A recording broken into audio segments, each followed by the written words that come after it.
Good evening, everybody. Welcome to our special council meeting agenda for April 15th. I'd like to call the meeting to order. Councillor Guerin is here. He's just on his way. We acknowledge that this land is the traditional territory of the Three Fires Confederacy, comprised of the Ojibwe, the Ottawa, and the Potawatomi peoples, and of the Huron-Wendat peoples.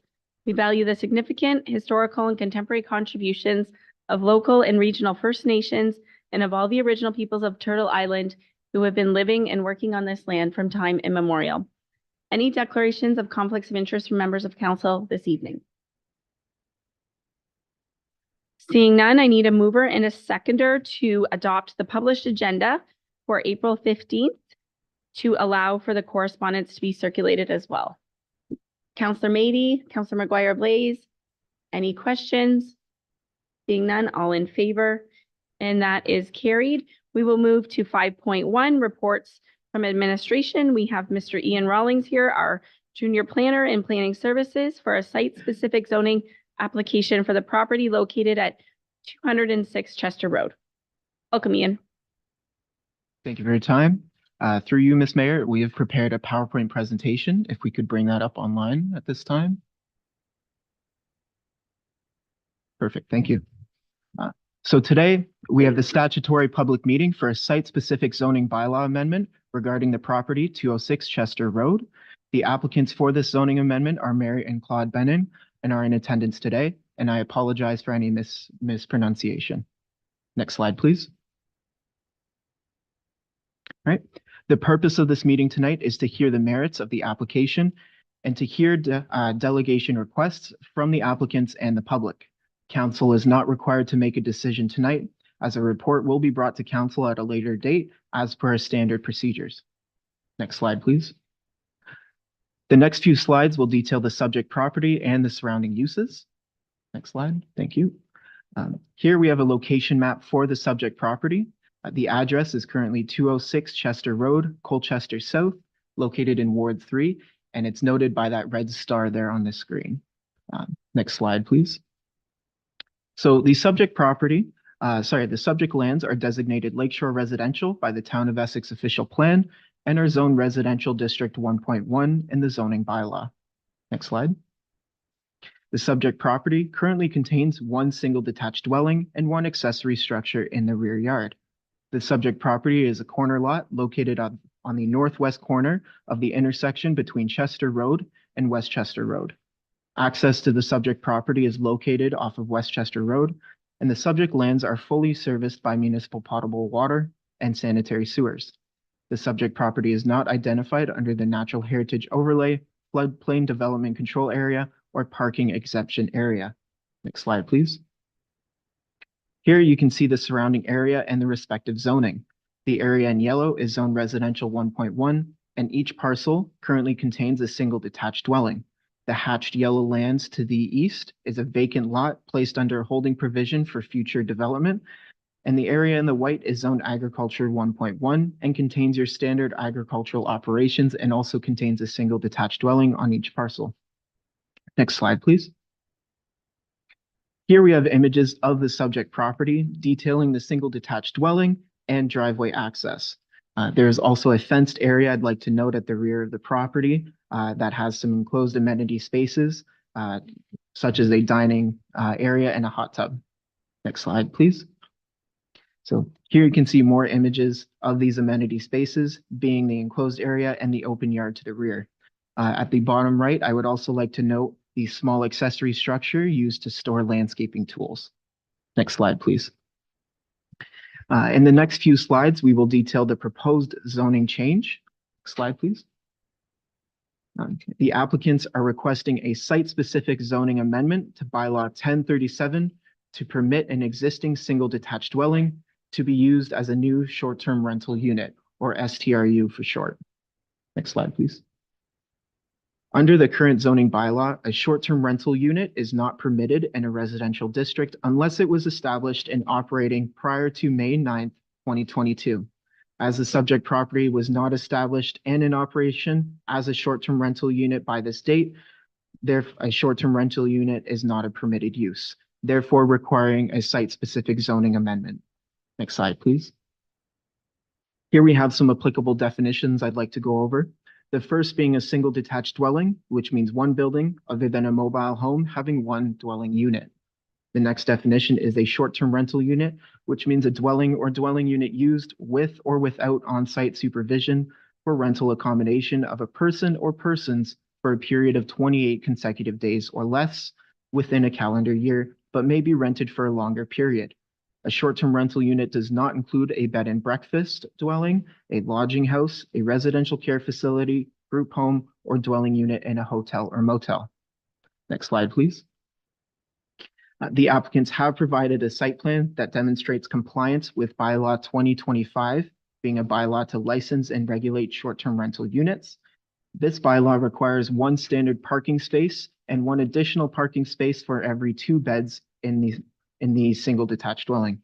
The subject property currently has 4 beds, therefore requiring a total of 3 on-site parking spaces. The subject property currently contains amenities such as a fire pit, hot tub, horseshoe pits, and an outdoor dining area. Next slide, please. Here we also have an interior floor plan of the subject property detailing the 4 bedrooms and indoor spaces such as your standard living room, kitchen, garage, etc. Next slide, please. Next, I will be detailing the applicable policy used to evaluate the zoning amendment. And I'd like to mention that under the Planning Act, the decision made by council must be consistent with the provincial policy statement, County of Essex official plan, and Town of Essex official plan. Next slide, please. The provincial policy statement does not provide policy direction specifically for short-term rental units. Short-term rental units are instead considered a form of housing as they are predominantly located within dwelling units and are typically used as such, being a place for eating, sleeping, working, etc. Applicable policies from the PPS have been identified, targeting housing and tourism specifically. The first is the need to accommodate an appropriate, affordable, and market-based range and mix of residential types. Short-term rental units being one that provides flexible accommodations for tourists, visitors, and temporary residents. The second is that planning authorities shall permit and facilitate all housing options required to meet the social, health, economic, and well-being requirements of current and future residents, including special needs requirements and needs arising from demographic changes and employment opportunities. Short-term rental units can be used to support our economic growth and be used as a response to our employment needs and provide employment opportunities. Next slide, please.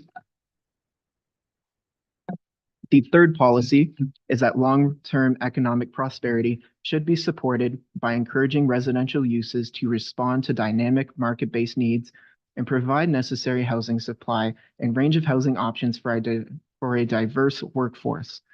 This policy requires that a need for short-term rental units be demonstrated, and this policy is further discussed when reviewing the Town of Essex official plan policies. The last policy found within the PPS details the long-term economic prosperity, stating that it should be supported by providing opportunities for sustainable tourism development.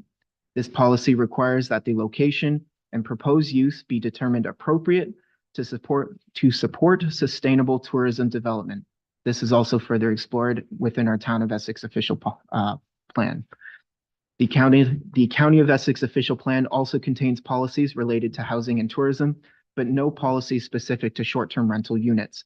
However, their policies reflect that of the PPS very similarly, and therefore, due to the lack of time, therefore are not included in our PowerPoint presentation, but will be included in the planning report brought back to council.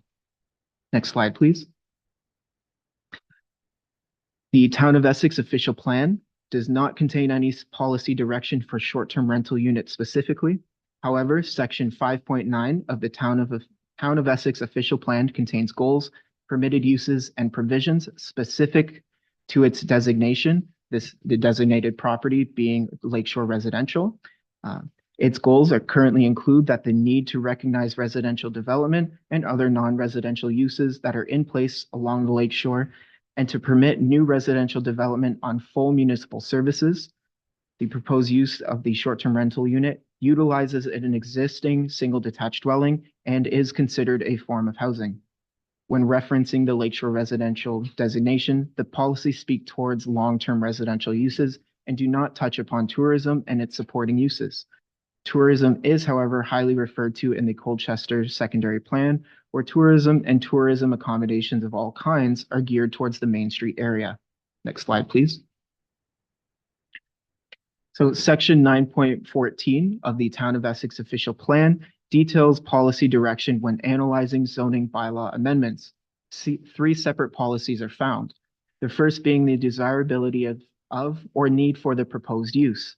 Under this section, we have looked at the market score and occupancy rates for short-term rental units in Colchester South, within the Town of Essex using AirDNA, a program that collects statistical information from Airbnb and Vrbo. This program has been used in past reports regarding short-term rental units, and currently, AirDNA details a market score of 16 out of 100 for the entire Town of Essex. This score is based on how the market has performed across demand, revenue growth, seasonality, and regulation. AirDNA also details a current occupancy rate of 46% within the Town of Essex for all active short-term rental units within the town. The second policy is the extent to which the surrounding area is developed and the nature of the development. Currently, the surrounding area is zoned for low-density residential development along the water's edge and agricultural uses north of County Road 50. There is currently one licensed operating short-term rental unit within 100 meters of the subject property, and there are currently 10 licensed short-term rental units operating within 1 kilometer of the proposed short-term rental unit. Lastly, the third policy is the compatibility of the proposed use with uses in adjoining areas. The proposed use as a short-term rental unit falls under the greater definition of a residential use, often used to support the tourism sector. The Lakeshore residential area has no policy direction regarding tourism and associated accommodation. However, as previously stated, the Colchester Secondary Plan provides further policy geared towards tourism and its associated accommodation. Next slide, please. In the next few slides, I will speak about the agency and public comments received. Next slide, please. So internal and external departments have been circulated. No objections were made at this time. And Legal and Legislative Services has detailed that the applicants will require a license should they be approved. Next slide, please. As required by the Planning Act, all property owners within 120 meters were circulated with the proposed zoning amendment. Next slide, please. We have currently received 10 pieces of public correspondence in opposition of the proposed site-specific zoning amendment. In addition, a petition signed by 30 individuals in opposition of the proposed site-specific zoning amendment was provided.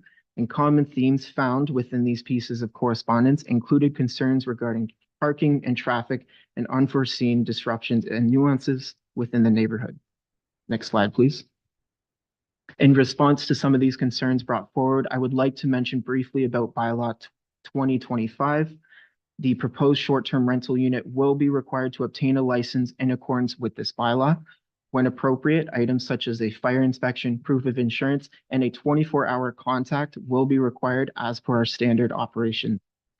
Parking and sleeping accommodations currently comply with this bylaw, being 1 parking space for each short-term rental unit and 1 additional space for every 2 beds, totaling 3 parking spaces. This bylaw also contains our enforcement policies and procedures used to address items such as noise and disturbances. Next slide, please. This last section, I'd like to detail the next steps and decisions that council can make for the subject application. Next slide, please. So the first is that a report to council and proposed bylaw will be prepared for council's decision at the May 6th, 2024 regular council meeting. At this meeting, council may either approve the proposed bylaw, where notice of approval will be sent to the applicant and all persons requesting to be notified, and a 20-day appeal period will take effect. The next decision could be to deny the proposed bylaw, where that notice of denial will be sent to the applicant and all persons requesting it, and a 20-day appeal period take effect, or council may defer the application to a later date if further information is required. Next slide, please.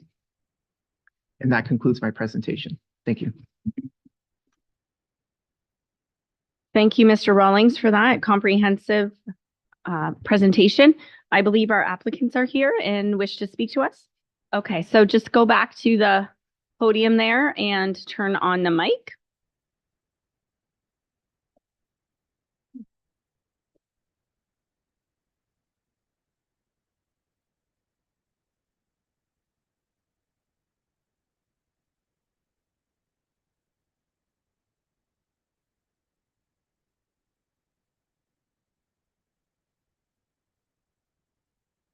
Okay. Good evening, mayors, member of council in town of Essex. My name is Mary. This is my husband, Claude. We own the property at 206 Chester. Our family has owned a small business for over 30 years in the town of Essex, and we are passionate about sharing the beauty of Essex County with others. We believe that there is so much greatness within our local community, including beaches, wineries, parks, and small businesses within each of the town centers. We hope we will be able to share this and with other family members who can stay as guests on our property. We understand that there are other short-term rentals within our community, but we believe that we can offer a unique experience to our guests that can set us apart. In the last year, we have spent a significant amount of time fixing up this home to make it a safe, fun, and relaxing destination for others to enjoy. Our intention with this property is to offer week-long stays to families who want to explore Essex County and all it has to offer. The property can accommodate eight guests and is walking distance to Colchester Harbor and Colchester Beach. The property has a fenced-in area, large backyard where kids and families could relax and enjoy their vacation time. We are passionate about stimulating the local economy and plan to have resources for our guests with recommendations to encourage people to explore and shop the local areas. The resources would include maps and lists of suggestions for local businesses and destinations that guests should check out during their time in Essex County. We would like to encourage people to visit small local businesses like the Grove, wineries, and other unique shops local to Colchester, Harrow, and Essex County. In closing, we would like to thank Ian Rawling and the Planning Department for helping us navigate through this application process. Mayors and members of council, thank you for your time and consideration in reviewing our application for a short-term rental. Okay, so this letter I submitted, and then I just have some points that I would like to go over that I could address because there was quite a lot of feedback. Is that okay? Did I proceed? Okay. So our area, our space is very beautiful, calming, and peaceful. We want to share this experience with out-of-town guests. Colchester and the shore is much more affordable than Muskoka, Collingwood, and a lot of other beach communities. The area has a lot to offer. Guests will be directed to Colchester Beach, which is a short walk down County Road 50. We are aware that we are not allowed to use the beach across from the property, as many of the residents have already pointed out. We have a wagon with beach toys, picnic items, and other beach things that guests can take and walk to the beach. Across the street is the Grove, where guests can pick up beverages, maybe breakfast or sandwiches to bring to the beach. I am not sure what other items will be operating at the beach food-wise. The restaurants in town are also walkable or drivable. We want to rent to families consisting of kids, parents, grandparents, multi-generational, so that they can enjoy their vacation time together. And we also would like to host wedding parties from out of town, such as the parents, grandparents, siblings of the couple getting married, so that they can all stay together and have a lot of space to prepare for their big day. This region is a wedding gold mine with all the wineries. One of the items after researching this market is there's not enough larger homes to accommodate the families wanting to stay together of the wedding parties. Rentals will range between 5 to 14 nights. We do not want any shorter stays, such as 1 or 2 nights, as it is too much work. We have also looked into a management company that is working with us. They will be available to address guest needs. We are going to probably use Verbal and maybe one other platform. We will not use Airbnb. They don't vet guests enough and have the most issues. Upon researching other short-term rental owners in Canada, United States, Europe, Australia, and Ontario, we found that Verbal was most recommended for venting purposes. We have also put together an agenda of restaurants, shops, local attractions, and are working to set up some offers to encourage guests to shop and dine locally. At this time, we understand the permit application for STRU is new and there are many items to navigate. We have worked on the application since November of last year with all the requirements and submitted our application fee. We would like to ask council for fair consideration on this matter based on facts of the application.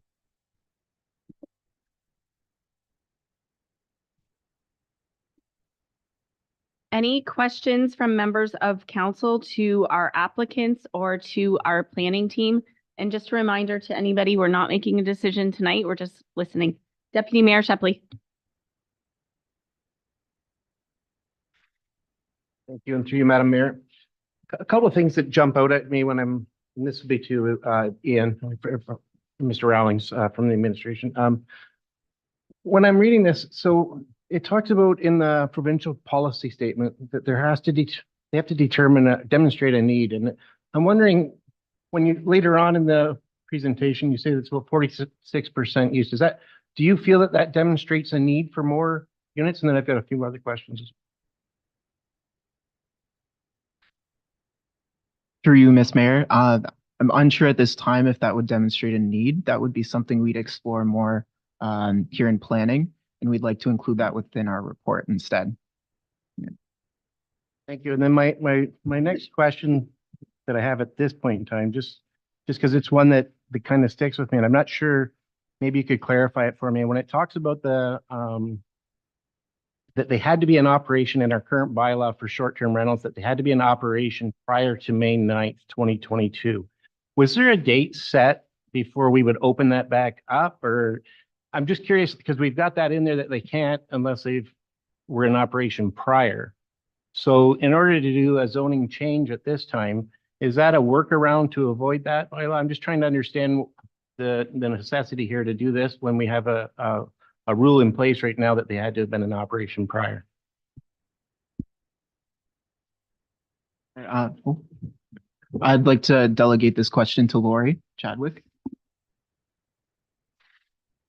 Thank you. Through you, Madam Mayor, to Deputy Mayor Shepley. So just with any regulation or land use designation in our zoning bylaw, where there isn't anything that's explicitly permitted by right, then any applicant can come forward seeking an amendment. In the case of this application, it was not in operation prior to May 2022. And so we need to look at what does the zoning bylaw say for today? They're not permitted, but an applicant can certainly seek something called a site-specific zoning bylaw amendment to be established today and beyond. Does that clarify? That helps a lot. I'm just wondering, like, wouldn't it be better for us to finish out that time and relook at that bylaw? I'm just, for me personally, I'm just wondering that we wouldn't be better to change that bylaw in general. If it's there now, it's saying we can't. So we're going to do these on an individual basis, and I'm wondering why if we'd be better off to do it all at once. And Madam Mayor, so further to clarify, Deputy Mayor, do you mean removing the May 2022 timeframe from the zoning bylaw? Yeah, I'm saying that's what I would like to do. I'm saying with that in place, to do these site specific, it means every time that one of these comes ahead of us, we're going to have these meetings when we have a bylaw in place that says they cannot, if I'm understanding it correctly. So to clarify, we had to establish the use because prior to May of 2022, and I don't think a Deputy Mayor, unless I'm wrong, I don't think you were on council at the time. Okay, so the use as a short-term rental back in 2020, 2021, it was never established. So we had to actually establish the use. We established it effective May 2022 and prior to that to recognize only existing STRs. So we then, once we established the use, we heard council at the time and members of the public at the time, they wanted us to get a grasp of what's out there, and anything beyond that, whether it's today, whether it's 5 years from now, would require a zoning bylaw amendment unless council chooses to change that in the future to allow for new ones by right. We established the use in May of 2022 because it didn't exist. And so what's in place right now, there's not a time limit on it where that would, and that's just permanent until we were to change that, the bylaw that's dealing with STRs now. Hey, Mayor Bondi, I think where you're going, you are correct. The May 9th, 2022 has been set. Previous council, even this council we brought forward, has not wanted to change that date. So basically, there is no other short-term rentals permitted. The only way that someone, if they want a short-term rental, is this process looking for a proposed zoning amendment. So to your question, is this way around it? Not necessarily. Our answer is no. How can I change that? The only way to do it currently is to come through a zoning change. And Director Chadwick, Counselor Meady.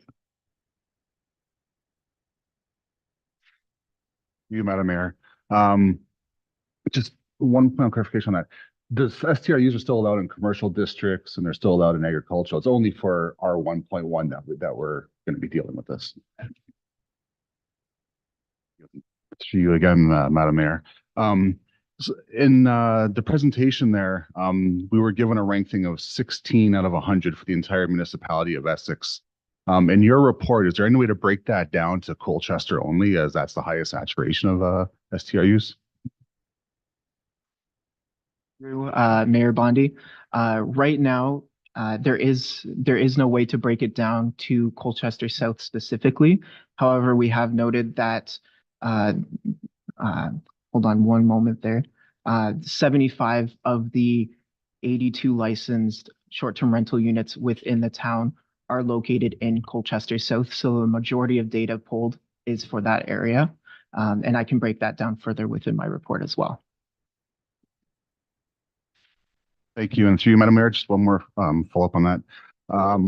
And I'm also very interested in hearing from our delegates too, so I might have more to to ask afterwards. But the road, I believe that road, Westchester Beach there, that's a owned but not assumed road, and that would just get minimum maintenance, right?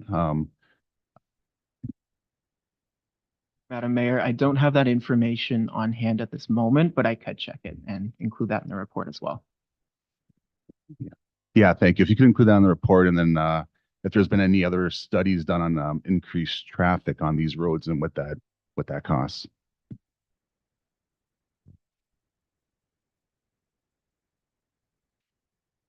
Thank you through the chair. So you had said if there was a need, and my only question is, because the number that you gave doesn't seem like there's a need, but their home is larger. So do we have any statistics on how many homes like theirs, like bedrooms, that there are out there, in comparison to the rest of the area? Through you, Madam Mayor, could I get some more clarification on the question? Exactly what you're looking for more information on for these other homes, or to compare to, or? Yeah, through the chair. So you had said there needs to be a need. I was trying to go back and find the exact number, and I don't have it. But you had said there needs to be a need, and there was like a certain percentage, 46%. Sorry, thank you guys. 46%. But of that, are the homes that we're comparing this one to, are they 2-bedroom homes? They sleep 3, 4 people, whereas they're saying their home sleeps 8. And I only ask that because it could be in a different category. It might not be in the 46. If all these other smaller cottages have like 2 bedrooms and they only sleep 4 people, and theirs is a larger home, there might be more of a demand for a home that sleeps 8 rather than a home that sleeps 4. I can explore that further. I'm not sure what information would be found in terms of the other sizes of homes or what could be provided.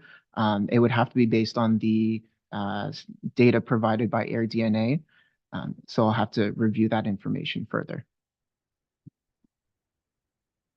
Go to Director Chadwick for this, because when short-term rental applications come forward, don't they say how many bedrooms they have? Or Director Malandruclo? So yeah, when we receive the applications, one of the questions in the applications is how many bedrooms there are. And we're also refining the short-term bylaw to confirm that there's only one short-term rental unit on that property also. So we would have that information. Counselor Hammond. Thank you. Through you, Mayor. To the delegates here, just a couple of points I wanted to point out about your presentation. yeah, made a point that accommodations in the area are fairly low, especially the costs. I just wanted to point out that at one time, our housing market used to be a very low cost too, and that since has disappeared. And part and parcel is due to the amount of Airbnbs that have been soaking up our residents. Also, in a residentialized area, I don't think it's prudent to be encouraging larger accommodations such as 8 or more people. I prefer the smaller accommodations, 2 or 4. It keeps the noise level down. By increasing it, it only makes it more loud, so more upsetting to our residents. So I'd like you to keep that in mind. And those are basically the only comments that I have at this time. Thank you.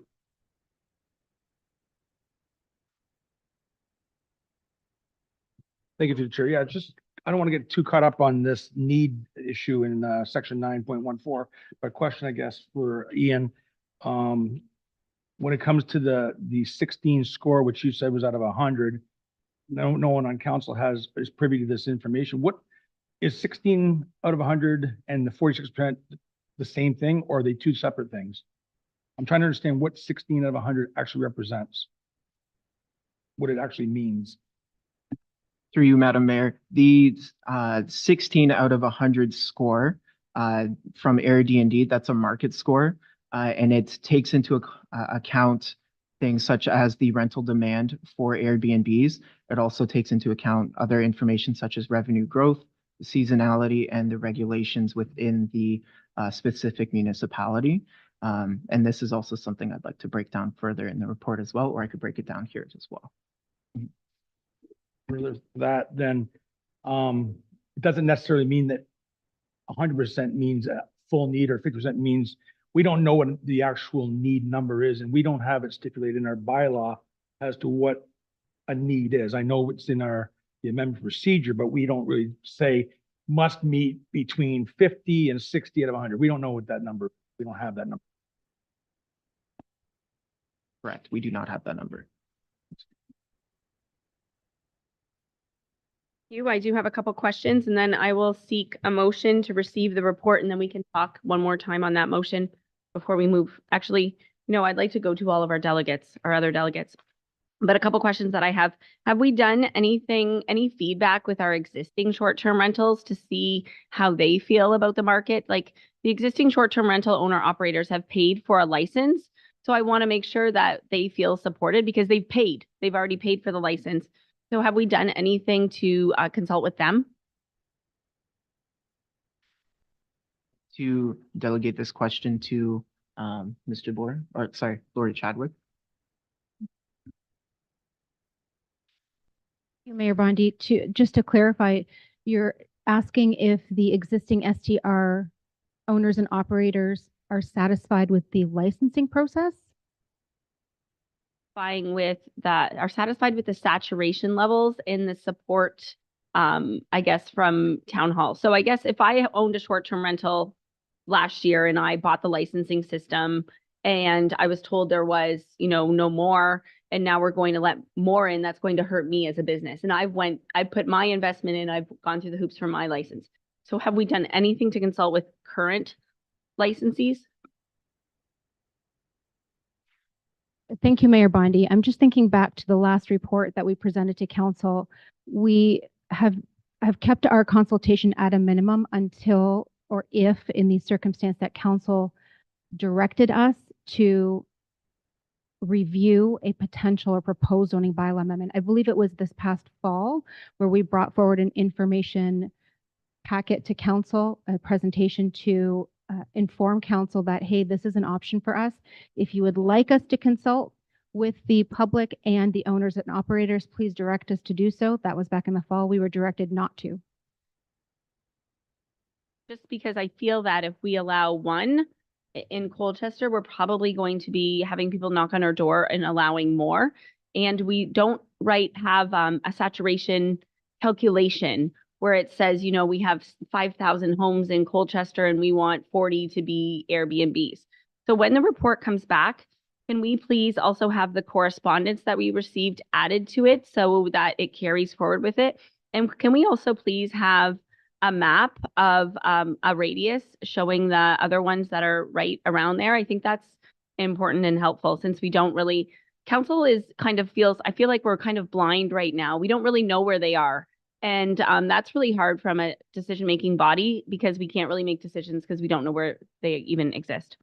Okay, looking for a motion that the presentation be received for the site-specific zoning amendment application for 206 Chester, and that our delegations be received, and that will go to our other delegates, and then we'll come back. Councillor McGuire Blaze, supported by Councillor Hammond, all in favor, and that is carried. We're going to move on to our other delegates in the audience. If you are here as a registered delegate, please go to the back and state your name. We have Jason Field, Randy Sear, and okay. They can sit. You get 5 minutes, sir, when you can get back there.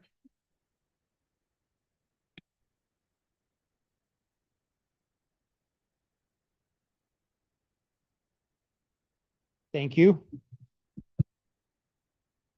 Actually, after hearing all the information, I'd like to redo my presentation because there was a lot that was put out there very quickly.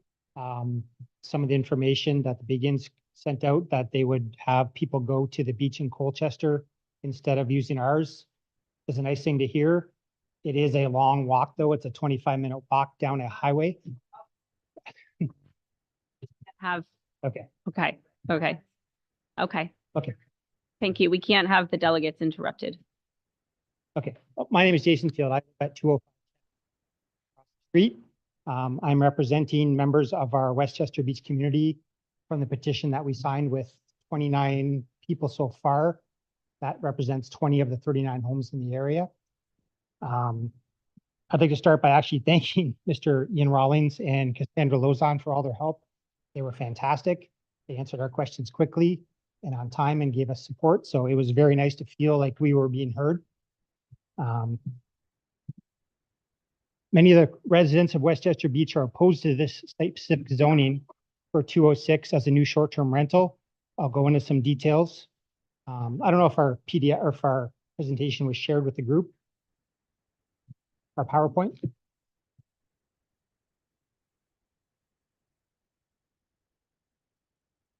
Okay. So some of the concerns that we have was that 206 Chester has historically been single detached dwelling, not a rental accommodation. There have only been 2 tenants since 2017 that we know of, or that we have seen. So I've lived there for 50 years. That's all I've seen, and some of the neighbors have confirmed. In accordance with bylaw 1037, I believe that only one STRU is permitted in a residential district if it was established prior to May 9th, 2022. We have one existing that's actually next door to me. It is a above the garage, single dwelling, 2 people, no pets, no kids. They have their own access to the beach. The owner is on site 24 hours a day. So if there's any problems, they can respond immediately. Concerns that we have are in previous tenants across the street that there was no online presence. Absentee property owners and resulting in no oversight and no supervision to the dwelling was something that we consider was a problem in the past.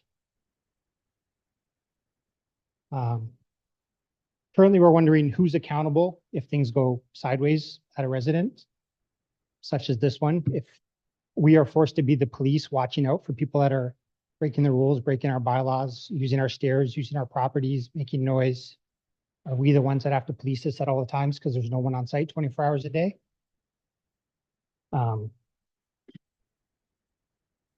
Currently, we also talked about the potential for increased crime, noise, traffic. Right now, it's a single point of entry into our subdivision, single point of exit. It's a dirt road. It's not well kept. It's dusty. It's got a 20-kilometer speed limit. There's no parking on the sides. It's just, we have a lot of elderly people in the area, and we have people that walk dogs. We have older people that walk around the community. So we're concerned about overall the traffic and the ingress of new people coming in. They mentioned the beach access, so that's a good point. I'm glad they said that. That's been a problem in the past, so I won't even bring that up now. We don't have a safe way to get down to the beach for any residents. I'm still concerned that people that stay at the house will want to try and go down the public easement and get to the beach. And right now they'd be crossing down rocks and going down a set of metal stairs that are basically not stable. We've had many people in the area recently where real estate agents have sold homes and they've been told that they have 100% beach access and they have a way to get down. They tend to use our stairs, go down, and then they climb down jagged rocks with their kids and their families, and there's liability issues there. So my lawyer told me personally, people use my stairs, then they climb down the rocks in front of my house. I could be personally liable for damages. As far as the beach side, where that set of metal steps was put in by a different resident, they fell. The other set of stairs that were wood beyond that actually got cracked up in the beach and destroyed by the ice. So there's nothing there to get down there. And we see constantly that there's kids and families that try to go down there. So I was told by our lawyer that that is our entire group being subject to liability if someone actually got hurt. Additional comments from some of our group was that we have a very elderly group in our area. They struggle significantly with the concerns identified from some of the previous slides. They're worried about loss of privacy for current permanent residents. The beach is not usable. People will like to use private residences to get down. Loss of community feeling with revolving strangers in the neighborhood. And over the last 10 days, 29 residents of our community put on a petition to respectfully ask the town of Essex to deny this request. Some residents were away at the time, so we couldn't get their signatures. There was 2 that said they didn't get any letter from the township. It has been lost in the mail. You know how the mail is. But that represents households out of the 39 homes in our area. Just letting you know, Jason, you have about 20 seconds to wrap it up. 20 seconds. I was waiting. Unless somebody else wants to I was speak. waiting for soft music like the Oscars, but you didn't give it to me. I know this isn't an easy decision to make. This is a hot topic across that region, so I appreciate your time, and hopefully you will deny this application. Thank you. For anyone else there that would like to speak? If so, you can move up to the mic. You can have one more speaker. You can't hear very well. Really, I did submit a letter. Okay, okay, just state your name, please. Dennis Mulqueen from. Oh, okay. Sorry, Dennis, you're not a registered delegate. From 203 Chester, and Yes, okay, sorry, Dennis, I have to stop you right there. You're not a registered delegate. We can get a motion from council for you to speak. Can move by Deputy Mayor Shepley, supported by Councillor Verbeek. Any questions to that motion? All in favor? And that is carried. Okay, Dennis, you can move up now. Can't talk now. Move up. You can't hear that. Okay, state your full name, first and last name again. Dennis Mulqueen, Okay, UL Queen. okay, you have 5 minutes.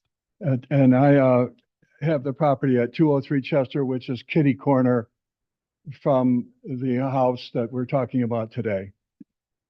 And we have had some issues with that house on the beach. So we're concerned about what may happen with short-term rentals without supervision. And again, encroaching on our private property with dogs that are unleashed and running up and down and things of that sort. And we're just all nervous about the liability issue also, as Jason pointed out. And having been there since 1960, my family, if the town would like more rentals to compete with the hotel downtown, maybe there's a better location, because our community has been a single family home environment, peaceful, quiet, forever. And since around the pandemic time, it's been changing with lots of chaos. And we don't want that on the beach, because we've been there for a long time and it's been controlled and everybody gets along, and nobody has been getting along recently. So we're concerned about the prospects of short-term rentals coming in and out of there. We've had some break-ins already. So recently on the beach in automobiles, and you know what happens with short-term rentals. It tends to attract a certain type of tourist, and it's not desirable for our location. And that's really basically all I would have to say is I don't see any benefit. And we've had law enforcement down there numerous times already. And I don't think it's a good idea for the town of Essex to invest more resources. It's certainly going to require more effort and time and headache for everybody, the town officials as well as us residents on the beach, to ensure our private property rights going forward into the future. Because I'm sure the advertisements, again, we talked about the beach access. Those are private lots. It's a private beach. And if we can't get that respected so far by the owners or the people that live there, what's going to happen next? So with all due respect, I would hope that the township would consider all these factors in making their decision. Thank you for your time. Do we have Eleanor and Robert here? All right, go back to the podium, please.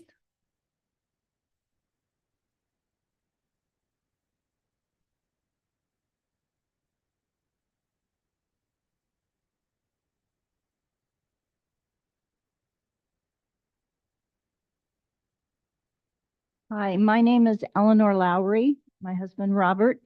We've lived at 192 Chester for 22 years. So we're newbies compared to some of the people that have spoken or sent in petitions against this. I just like to say that by your own words, we're a hamlet, not a city, not a village, a hamlet. By definition, hamlets are kept small. We'd like it to stay a hamlet. Also, by your definition, there are 75 of these things in Colchester and surrounding areas. Where can you come up with another need for yet another one? You just said today by your first presentation that we have 11 of them currently surrounding us within a kilometer of the house. Why do we need more? Just asking.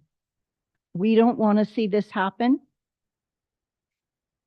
We moved here from Brampton, and in 18 years, Brampton went from 40,000 people to 240,000 people. They still don't have the infrastructure they need to support the current blossoming population up there. What's going to happen to us? You're putting these short-term, bringing in new subdivisions, and you keep wanting tax base. You keep wanting us to get bigger. But the people who live there don't want to get bigger. We like it the way it was. So we just want to go on the record as saying enough is enough. 75 of them in Colchester, and Colchester is not that big. Thank you. Robert, do you have anything to add? Just her. Okay. All right. So looking for any questions and comments to our new delegates from council. Well, we'll see who he's asking the question to. Councillor Hammond.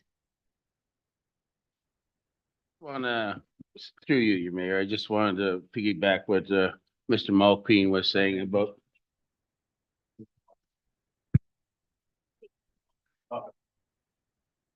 Thank you. Again, through you, your Mayor. Just wanted to piggyback on what Mr. Mulpeen was saying about this particular neighborhood. It is one of the few left in Colchester that doesn't have a fence lining every property, every individual property. Still all wide open. And that's credit to that neighborhood, because that has a lot to do with confidence and trust in their neighbors. Otherwise, there'd be a fence around every house. So I just want to point that out.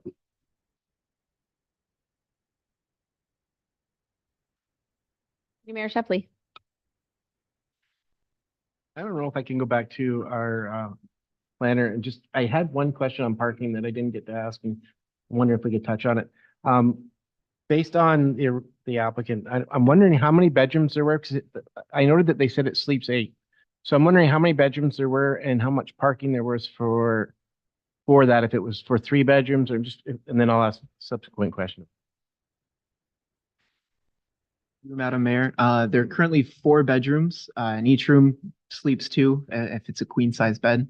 And then our parking is based off of 1 parking space per short-term rental unit and 1 parking space for every 2 beds. So there being 4 beds, that requires 2 parking spaces. On top of that, the 1 that's required outright, so that's 3 parking spaces required total. Thank you.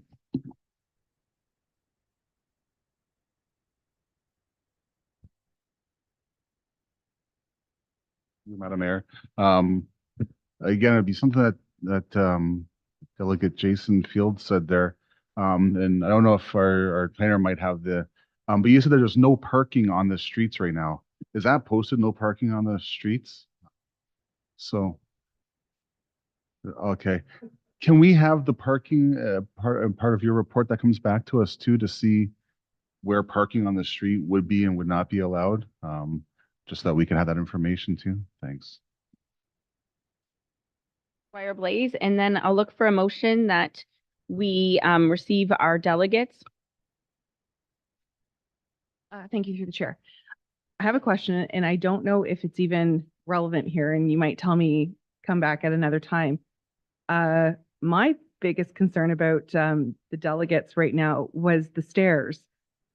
You said there's a set of stairs that has collapsed. Are the stairs, do we have permits for these stairs that public can access? Is there no trespassing sign or private property sign? Do we know anything about them? Has IRCA approved the stairs? Like, I'm very concerned about the look of those photos.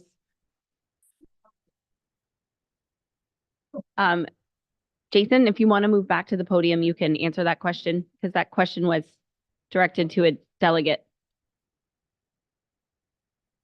Yeah, we actually have had an issue with this for a few years. The stairs collapsed several years ago.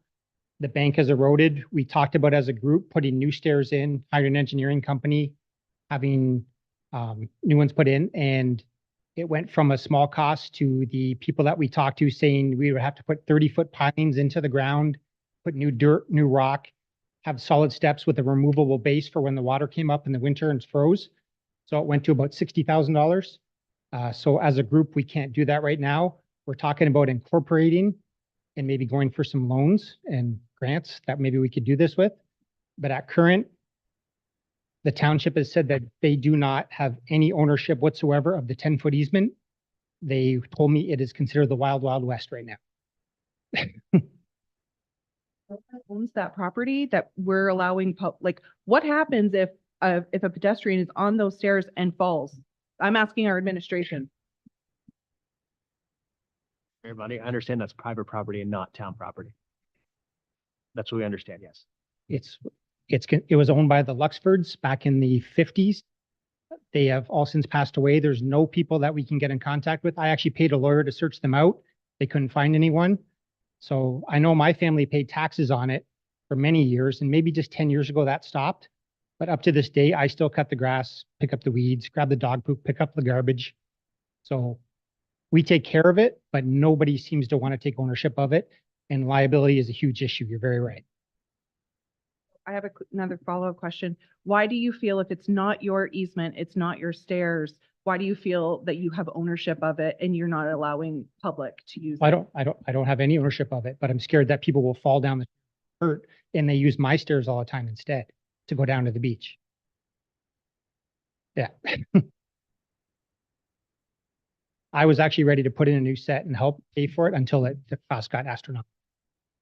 So, through the mayor, we're talking about land ownership rights. So it's probably something that we could get into outside of this meeting. I don't think that any discussion about that is going to be answered properly in this meeting. Thank you.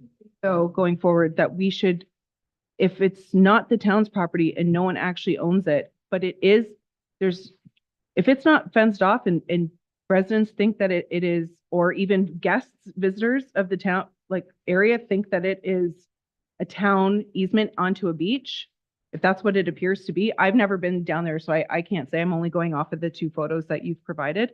I think that we should figure out who owns it and have them remove the broken stairs at the very least. I'll check with IRCA on the stairs. I'll send them an email tonight, but I tried with IRCA. They said they weren't concerned about it. even though they're lead-based stairs. Okay. Thank you, Jason. Thank you. Just a reminder, we need to go through the chair. So I'm going to go to Counselor Guerin. He had his hand up, and then we do need a motion to receive the delegates and a motion to receive the correspondence. And we will look for a motion to adjourn after that. Counselor Guerin. Thanks through the chair. So I had a question for Dennis, if it's possible to ask him a question. Hi, Dennis, how are you?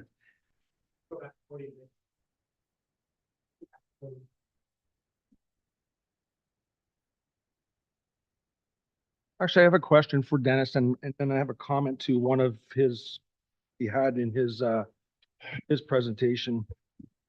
Thank you, Your Honor. I was just going to mention that I did the research on this. And the good news is the town of Essex won't have to worry about any lawsuits against you guys because that 10-foot parcel is in the name of Elmer Luxford, the gentleman who put that subdivision together in 1946. And We're just getting short on time, so let's let Counselor Guerin ask the question to you. Thank you. I have a question for you, Dennis. You stay there. I will repeat the question. Okay, that's fine. my Yeah. hearing is shot. I'm going to have to get this. The question for you directly, so. Okay, great. Thank you. So one of the things you mentioned in your presentation was STR use without supervision on site. Are you telling us that if the short-term rental had on-site supervision or management of any kind, you'd be okay with it? Or were you saying that's just one of the reasons on top of a bunch of others that you wouldn't want them? I appreciate your question, but I don't think that would allay the negative consequences of having a long-term, short-term rental. I've been down in Florida. I see what that happens. Neighborhoods get just wild parties. People come in and out. And if there was supervision, I don't think. Yeah, so I understand. So I just want to make sure that it wasn't an either or. So I thought it was just a point that maybe you made that didn't even have to be made because you're not considering one way or the other. So I want to speak to the comment you had about the undesirables. I mean, I think it's somewhat hypocritical for any of us in this room to paint everybody with this brush that anybody that rents a short-term rental, such as myself, my family, other people in this room, that they're all undesirables or they're all troublemakers. I mean, I'm just making the comment. And there's no proof behind it. Yes, there are some bad apples or anything. We have parking bylaws. We have bylaws for traffic. People disobey them. We have bad apples. We definitely do. But that doesn't mean that the traffic signs shouldn't be up there. And that doesn't mean that we shouldn't be, You're enforcing. making a great point. Yeah, but I'm just Making saying, a like, very it's good not, I point. don't like, And I didn't, when we paint the brush with everybody in it. no, I didn't Dennis? mean to And I'm not speaking stipulate, just, you know, and I'm not Dennis? speaking to everybody. I'm not speaking just to this applicant. I'm speaking to all the ones that come before us. The date we set in particular was just to find a date so we can put a pause on all this stuff. It came to council last term. We said, hey, we're hearing our residents, we have to do something. But where do we draw the line as to the ones that were already running them and the ones that aren't running? So we've heard Colchester loud and clear. This zoning amendment is not different than other amendments we can do with a lot of our bylaws. I mean, people have the right on site-specific things to come to us and ask for our approval. So that's where I stand. I just wanted to make sure that everyone's on the same page. That I don't Thank you. think that everybody that rents these short-term rentals, and we can talk about need and saturation. I agree with that. We can talk about all that stuff, but we have facts behind that kind of stuff. Looking for a motion that the delegations listed in agenda item be received. Deputy Mayor Shepley, Counselor Verbeek, all in favor? That is carried. Looking for a motion that we receive the correspondence listed in agenda item 6 be received. Counselor Mady, Counselor Hammond, all in favor, and that is carried. So we will, before we adjourn, a report will come back. Mr. Rawlings, will the people here tonight get a letter stating that the report is back, or are they notified at all when the report is ready? Question to my manager, Rita Javor. And through the mayor, Yes, we will notify all the persons that have registered to be here in this room tonight of the upcoming report to council and the proposed bylaw. I just want to confirm, though, that the bylaw that will be prepared and presented at your next council meeting, that is because we have to prepare a bylaw for you to decide on. You can decide to approve it or you can decide to deny it. It is not indicating a recommendation otherwise. It's completely council's decision. But yes, we will be notifying everyone. Looking for a motion to adjourn. Deputy Mayor Shepley, Councillor Verbeek, all in favor, and that is carried. You can hang around if you want.